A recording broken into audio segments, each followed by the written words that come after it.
Back on the Young Turks. Now we're in charge of David Sirota. He's the author of The Uprising and Hostile Takeover. He's written a piece called Who Are the Deciders this week. It's about what's happening with the generals, specifically in Afghanistan. David, welcome to the Young Turks. Thanks for having me. Always good to have you on. So, General McChrystal is in charge of Afghanistan, our troops in Afghanistan, and he has written a report about what's needed there. He says that 40,000 more troops are needed if we are to avoid failure in Afghanistan. Now, that report happened to be mysteriously leaked. Golly gee willikers, I don't know why. So that's why I have you on, David. Why do you think they might have leaked that report? Well, you know, when I first heard about it, I thought there were two possibilities. Frankly, I thought that possibility A was that the Obama administration and General McChrystal had worked out kind of a deal where Obama said, look, the potential for an escalation in Afghanistan is very unpopular in the public, and so I need you, General McChrystal, to go out and sell this idea of escalation and lay the political groundwork for me to ultimately support it. I thought option B, or alternative B, was that General McChrystal had put out something that was very politically unpalatable to the administration, and by the way, potentially policy-wise unpalatable. The administration doesn't think it's a good idea, and leaked it in order to try to begin a pressure campaign to force the hand of his commander-in-chief. And I think what we've learned in the last week or so is that it's actually what's going on is B, is that after McChrystal leaked this report, remember he wrote this report for the president but leaked it to the media before ever giving it to the president. I don't think it's actually been officially transmitted to the White House even right now. But he then went out and gave a public speech to the media in London demanding that Obama escalate the war, which then this weekend Obama's national security advisor, General Jim Jones, went on CNN and sort of pushed back and said it would be better if these things, this kind of advice came through the chain of command. So I think what we're seeing now pretty clearly is General McChrystal trying to force the hand of his commander-in-chief. And it begs the question, look, who gets to make these decisions? The military or the civilian elected leadership? The Constitution's pretty clear, but I think it's being called into question right now. So what led you to the conclusion that you reached, that it was the latter and not the former, that it was definitely something that was done against Obama's will? Was it James Jones' comments, or was there anything else that Obama did that led you to believe that, no, he's displeased with how this report was leaked?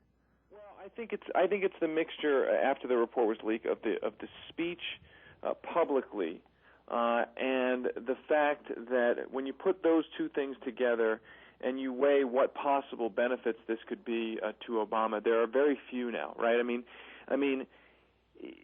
if Obama now moves forward with escalating the war in Iraq, he's going to look like he simply rubber stamped, and he simply was bullied by his own general. If he doesn't, he will look like he will fall into the trap of what the Republicans are criticizing him on, the old criticism that, every president has to simply rubber stamp the military or they're not respecting the military. So I think he's been put into something of a trap, and I'm not sure what the way out is. I think as a political move, I think, Stanley McChrystal has been a brilliant politician up until now, and I think that the paradigm is we're not living in 1951 when Harry Truman fired General Douglas MacArthur when he pulled the same shenanigans. I think that's unfortunate, but I think we have to know why that is by looking back at our history. Look, it's been, in the 30 years or 35 years since the Vietnam War, the storyline has been burned into America's memory that the reason we lost the war was not because there was a flaw in mission or strategy, but because politicians supposedly made too many decisions and didn't let the military fight the war. And that's the paradigm we're living under, and that's what McChrystal's banking on. Well, if you believe that line of thinking, then of course the correct answer in Vietnam was to burn everything to the ground, and that we just would have won if we killed more civilians. That's John McCain's. And that's in John McCain's book.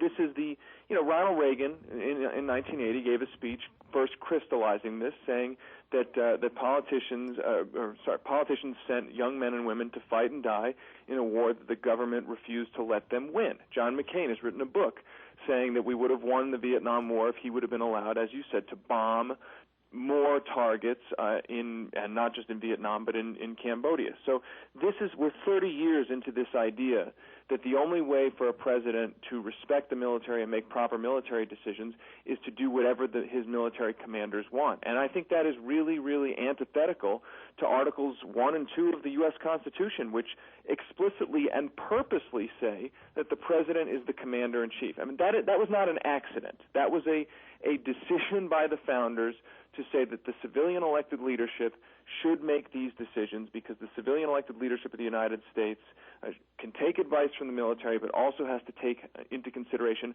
what the population wants. That's what a democracy is.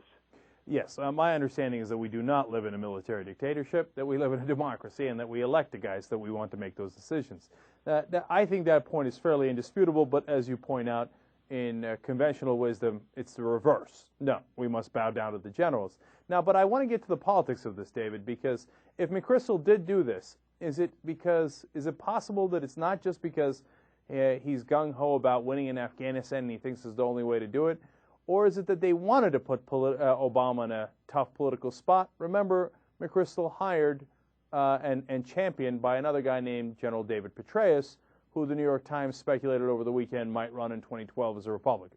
You know, I think there could be some of that there, but I don't know if I can go, if I know enough to go far enough to say I think that's what's going on. Here's what I really think is probably going on. Think of when you ask a doctor, if you ask a surgeon somebody comes into the hospital, you ask the surgeon, all right, here's this patient. You ask a surgeon, how do we deal with this patient? The surgeon most doctors will tell you, a surgeon is more likely to say, well, we need to do surgery, because a surgeon is a specialist in surgery. That's their world. And a non-surgeon might say we need to medicate.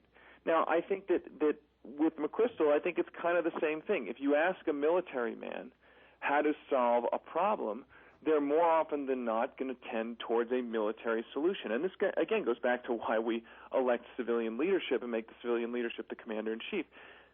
That's because the civilian leadership is supposed to take input from all different aspects. It's supposed to take input from diplomatic sources, from the military. You know, the Constitution, by the way, says this. It literally says in the clause about the president being the commander-in-chief, it says the president may require the opinion of his different departments, the Defense Department, the State Department, et cetera, et cetera. But the president is the commander-in-chief, because the president is supposed to manage all of that advice. What's shocking to me, really disgusting to me, is the mere fact that Obama is considering all of his options and not simply immediately rubber stamping McChrystal. The mere fact that he's taking time to consider many different options, the fact that that is a controversy tells you the kind of authoritarian streak that runs through our politics right now.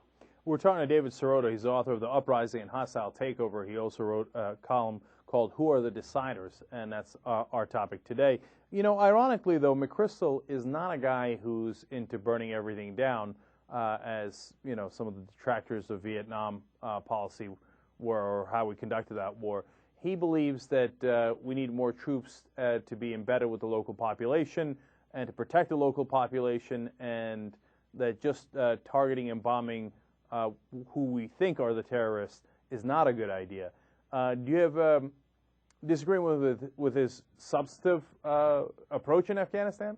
No, I mean, here's the thing. I'm not going to pretend to be an expert, and I think there's many different. You can ask 10 different people what you think should be done in Afghanistan, and you're going to get 10 different answers.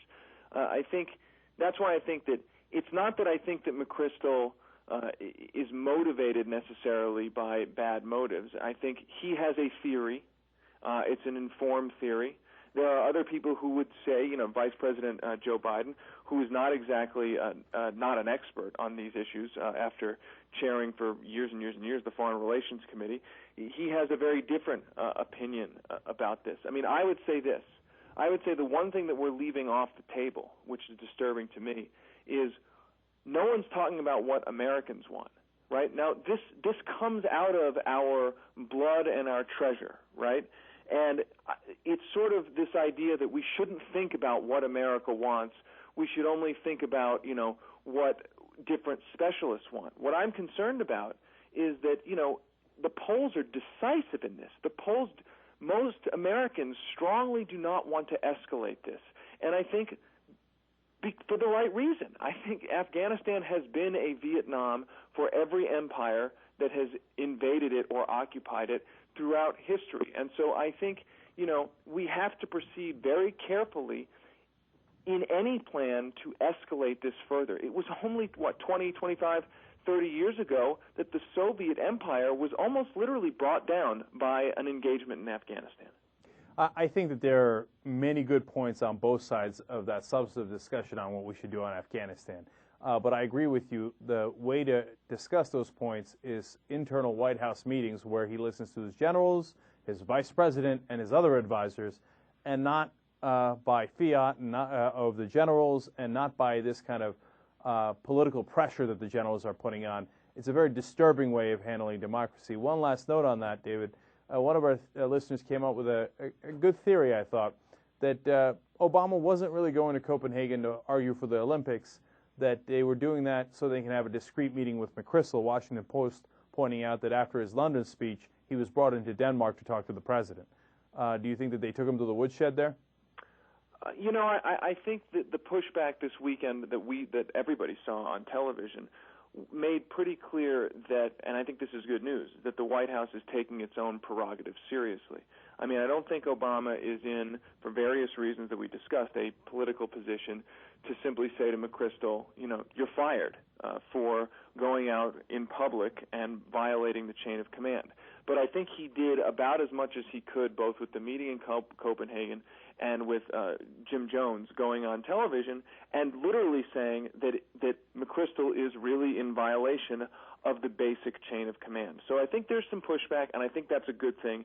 And again, my bottom line here is the best news of all is that Obama to date has not been intimidated and is taking his time to make a really reasoned and calculated decision, which I think should be reassuring for everybody on both sides of the issue. David Sirota, author of The Uprising and Hostile Takeover. Thanks so much for joining us on the Young Turks. We appreciate it. Thanks, Jake.